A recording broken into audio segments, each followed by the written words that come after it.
qui a été découvert, c'est remarquable. On a affaire là à un véritable village gaulois.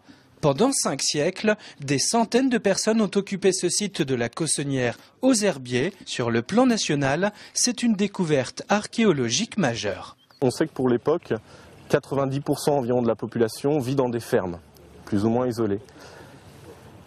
On a 10% de sites qui sont d'une autre importance, comme celui-ci, mais qui jusqu'à présent était un type de site connu ailleurs en France, dans l'Est, dans le Val-de-Loire notamment, mais qu'on n'a pas du tout dans l'Ouest. On a 1 ou 2 autres exemples, notamment un exemple qui a été fouillé anciennement dans le Maine-et-Loire, mais sur des surfaces très restreintes, un exemple également dans le Finistère, mais je dirais que, notamment pour la Vendée, pour les Pays de la Loire, c'est le premier exemple de ce type d'occupation.